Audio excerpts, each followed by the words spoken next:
During an accident, an unconscious Jen washes ashore on an island. When she wakes up, she sees her friend Brad nearby and runs to check on him, only to discover he's got a large piece of coral sticking out of his stomach. She yells for help but nobody answers, so after taking the flare gun from his vest, she drags Brad away from the shore.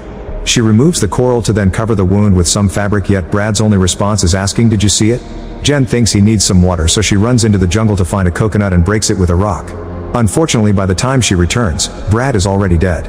Afterward, Jen explores the island, but walking down the beach just makes her do a full circle until she's back where she started. Then she explores the jungle and finds a bunch of stuff that's been there for a while, judging by its condition. Jen yells for help again but nobody answers, so she searches the bag and finds some medicine. Next she checks the cooler and finds some sealed soda bottles. There are more objects under some leaves, like a little metal box in which Jen finds matches, some sailcloth, and a bag with toys. Suddenly Jen hears a weird noise and goes looking for the source. It's coming from a hollow tree, and when she looks inside, she's startled by a bird flying out. Then Jen covers Brad's body with some big leaves. Noticing the sun setting, she looks for a spot to spend the night right before it starts raining. She covers herself with the sailcloth and leaves some things out to collect water. The following morning Jen finds tons of dead fish on the shore and begins collecting them in a bag. She's also shocked to find a dead shark with nasty gashes on its body. Jen uses rocks to cut all the heads off and keeps the fish in the cooler for later consumption. While looking through another bag, she finds a notebook and tries to read it, but the water has erased all the text. Among the pages there's a picture of a couple that makes her feel extra lonely. The next time Jen explores the island, she finds some piles of rocks and a cross-shaped branch, which makes her realize those are graves. This inspires her to dig a hole in the sand and throw Brad's rotting body in it to then cover it with leaves and sand, finishing the grave with a piece of wood with Brad's initial. That night Jen hangs the sailcloth, which has gashes that match the shark, and starts a fire with the matches to cook the fish. In the morning, Jen is horrified to discover Brad's body is missing and the grave is full of blood. Realizing there's something dangerous out there, she uses a rock on a branch to make a spear. She also brings a log to use as support so she can spend the evening sitting with her eyes on the jungle. Eventually Jen falls asleep and is woken up in the middle of the night by a strange noise. However, she can't see anything among the trees and assumes it was the fire. The next day Jen notices some items floating nearby and gets in the water to retrieve them. Before swimming back, she dives to check if there's anything else, and she's shocked to see a mysterious hole in the ocean's floor. She doesn't dare to go closer and returns to the shore with her new things. Inside a suitcase she finds a bunch of clothes and changes into something warmer. That night Jen checks the box again and discovers pictures of the dead owners. Suddenly she hears a plane fly by, so she immediately runs to the shore to shoot a flare, but unfortunately the plane doesn't see it. As the flare falls into the sea, it reveals the silhouette of a strange tall monster. A terrified Jen hurries back to grab her spear and runs to hide in the jungle. Soon the monster steps on the island and searches among the bushes, but it doesn't see Jen and leaves without attacking. The following morning Jen notices the monster made a mess out of her camp. When she picks up the old pictures, she discovers the monster's eyes in the background. Desperate to escape, Jen puts Brad's and her life vests inside the suitcase, then she takes it to the water. She intends to use it as a raft, but the suitcase isn't stable enough to support her weight and Jen throws it back on the sand with lots of frustration. Before the sun sets, Jen hides inside the hollow tree to sleep safely. Later in the middle of the night, she's woken up by the noises of the monster arriving to the island. It grabs her log to begin rolling it and pounding on it, so Jen has to concentrate not to make any noise and protect her head. After lots of shaking and growling, the monster gets bored and finally leaves. Days pass with Jen surviving during the day by fishing and during the night by hiding in a hole. After some practicing, she finally manages to kill a small shark with her spear. She hangs it on a tree before falling asleep in the hole, but she still hears the noise of the monster taking the shark away. Sometime later, the waves drop another body on the shore. When Jen checks on it, she discovers severe face wounds caused by the monster, not to mention it's missing the legs. She hangs it on the tree and hides in her hole, but this time she stays awake to watch the monster arrive. It quickly brings the body down and starts feeding on it. At that moment Jen hears a plane fly by and gasps, but she can't come out because the monster is walking near her hole. When it fails to find her, it goes back to the ocean, but unfortunately the plane is already gone. The next day Jen uses the sailcloth, some belts, and rope to make a hammock that she hangs high on the trees. Now she can have a better view of the area from above and stay out of the monster's reach. That night, Jen is comfortable in the hammock when she notices the monster walking among the bushes. Suddenly it starts pulling at the ropes to bring down the hammock, causing Jen to scream and struggle in the sailcloth until she falls off. She immediately starts running away as the monster chases her, jumping in and out of the water to move faster by swimming. Eventually it lands in front of her and a terrified Jen stabs it with her spear, only for the beast to throw her on the sand. Then it hits her again and she lands in the water, but before the beast can kill her, a sudden thunderclap scares it away. Jen decides to climb on a tree and sleep there under the rain, even if it's a very uncomfortable position. In the morning, Jen checks her leg and finds a nasty wound. While she washes and changes clothes, she sees a life raft floating nearby and immediately jumps in the water to reach it.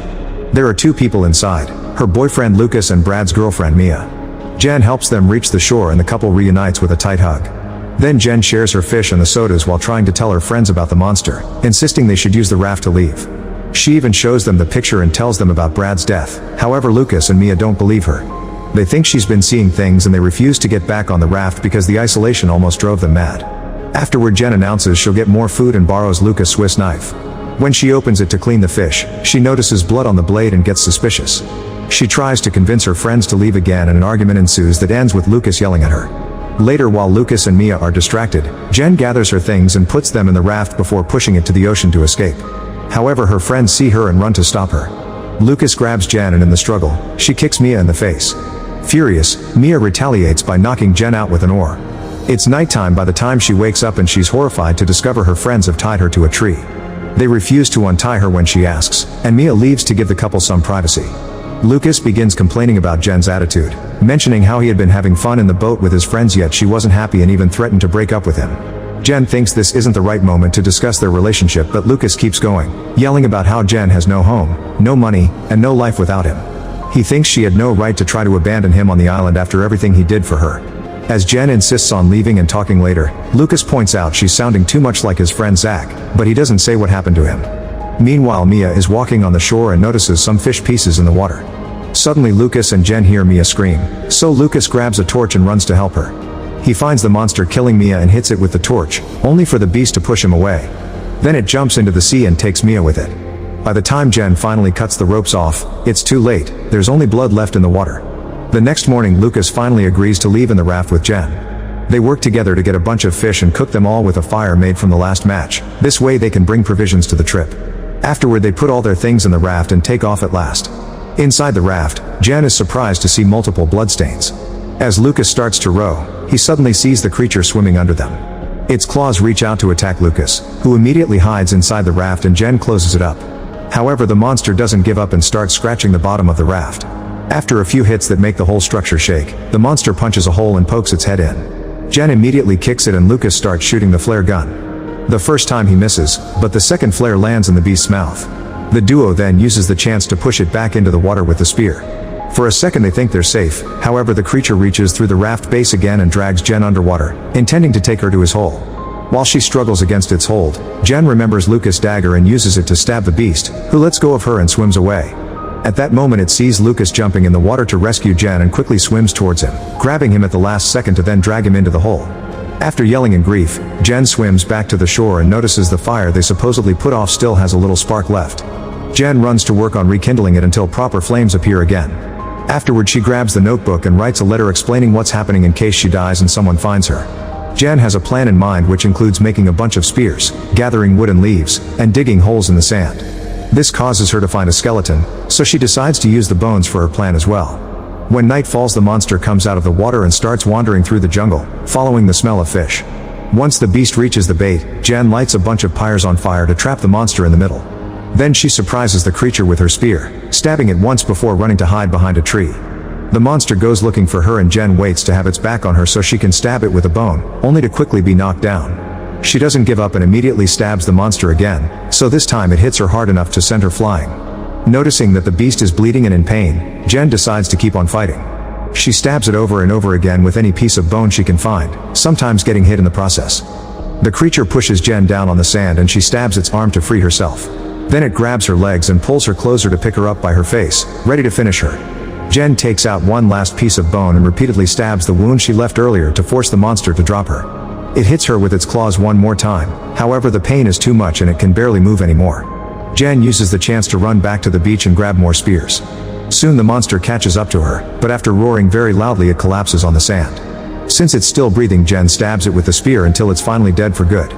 Then she takes a piece of its very hard shell and uses it to cut the monster's head off. With the head as proof of what happened, Jen begins making her way to the raft while the jungle burns behind her.